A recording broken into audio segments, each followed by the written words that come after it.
Good morning, Rabbi. We're learning Mishna Sotah, Perek Ches, Chapter 8, Mishna Beis, Mishna 2. We'll just start from the beginning, read quickly through, and then, focus more on the part of the Mishnah we didn't do. The officers would speak to the people saying, meaning besides to the Kohen who spoke to the people, the officers who spoke to the people about those who can return from the battlefront. A person who built a new house and did not inaugurate it, meaning he didn't use it yet, didn't live in it yet, he shall return home. So the Mishnah said, whether you built a storage house for grain, beis habakar, or you built a pen for cattle, beis ha'etzim, a storage for wood, beis ha'eitzris, or a storage for other things. It doesn't have to be necessarily what you live in, but it's something that you use. Also falls under the new house. Whether you built it, bought it, or inherited it, or whether you received it as a gift, all this falls into the exemption of the Torah says built the new house, but it doesn't mean it has to have built it. It could be even if you just acquired it. Okay, that's what we did before Yantif. Now the new part of the Mishnah. The next exemption that the Torah mentions that the officers announced was a person who had planted a vineyard, but not have a chance yet to chilalai, to take of its sanctity, or we just use the word to redeem it. That person also returns from the war, and the Torah there also says, because the problem is if he dies in battle, the idea that he could die in battle and someone else is going to basically redeem it instead of him, that's something that could cause him great distress, and that would impede his ability to battle properly. Now, to fully understand this, we need a little introduction. The Torah forbids eating or having any other benefit from fruit that grows on a tree during its first 3 years. Any fruit that grows on a tree, whether we're talking about a fruit tree, whether we're talking about a vineyard, at the end of the day, the first 3 years are forbidden. This fruit is known as arla, and it's absolutely forbidden to eat or to have benefit from. The fruit of the tree's fourth year is called revai, which means the fourth. Revai may be eaten only in Yerushalayim or may be redeemed for coins which are brought to Yerushalayim and used to buy food to be eaten there. Similar to Ma'aser Sheni, to the second tithing. The revai has sanctity. You have to eat it in Yerushalayim, and you could eat it. It's not to a Kohen. You eat it, but it has to be eaten in Yerushalayim. Or if it's too much to schlep the fruits, the produce up, you can redeem it onto money and spend the money in Yerushalayim. Okay. Now, our verse refers to a person who planted a vineyard or orchard. The example of the Torah is karim, a vineyard, but it's not only specifically a vineyard.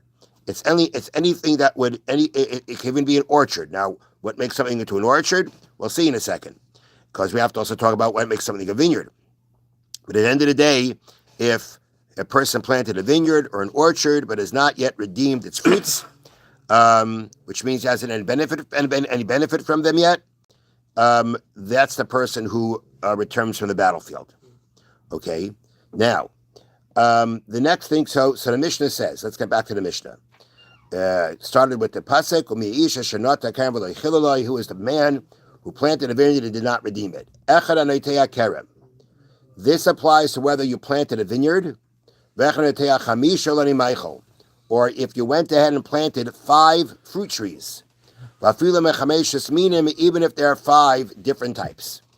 So what the Mishnah is telling us is that the Torah used the word example kerem, but it doesn't mean specifically a kerem. It means 5, as it says, plants 5 trees, 5 fruit trees. They could also be different types, not the same. They could be 5 different fruit trees.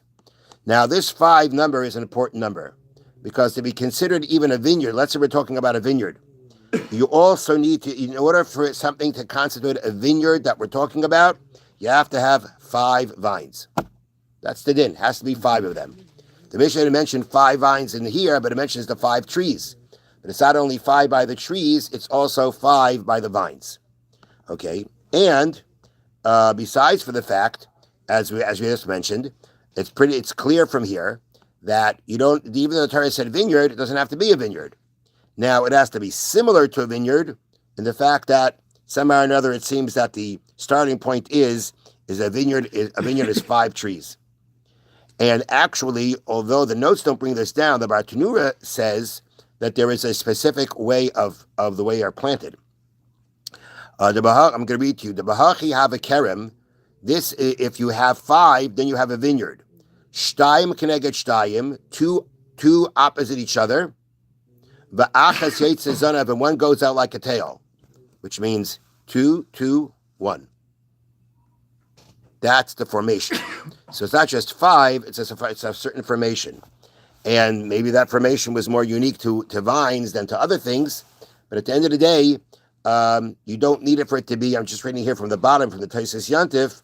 It doesn't have to be a vineyard. It could be any fruit-bearing tree. However, such a field must resemble a vineyard that has at least 5 trees. So it seems that the vineyard is a starting point. That somewhere or another we know is 5. And that's why the Torah said vineyard has got to resemble a vineyard. Doesn't have to be a vineyard, but it has to resemble a vineyard. Okay, then the Mishnah continues, Echad HaNoteya, whether a person planted the vineyard, the Echad HaMavrech, or he was Mavrech, he layered it. I'll say what that means in a second. The Echad HaMarkiv, or if one grafts. The Echad HaLekeach, or whether he bought it. The Echad HaYarish, or he inherited it. The Echad Shenil Matana, or he received it as a gift. In all these cases, these are all cases what we call planting a vineyard, planting a new planting a tree, and therefore the halacha applies by all of this. Now, I'll read to you what it says, explains here. So we had the Mishnah said whether you plant it or whether you're mavrech, which they translate as layer. Layering means bending a branch into a U shape and burying the middle part in the ground with the end sticking out. So you took a branch and you bent it into a U shape. You put part of it under the ground, and it comes out on the other side. When the buried section takes root, it is cut from the tree, and a new tree is thus formed. Seems like you sever it, and now you have a new tree. You have 2. Right, you have 2, and that's considered that's the equivalent of planting. Okay. Grafting, which is Markiv, mentioned before. Grafting is the process of taking a soft young branch that has been removed from one tree and inserting it into a hole in the side of another tree. We're not allowed to do that. Who says you're not? Huh? Sometimes you can, sometimes you can't. It's the same. Let's say it's the same type. Same type. Yeah. Over time, it takes root in the second tree, but it has the quality of the tree from which it came. Like, why are you doing this?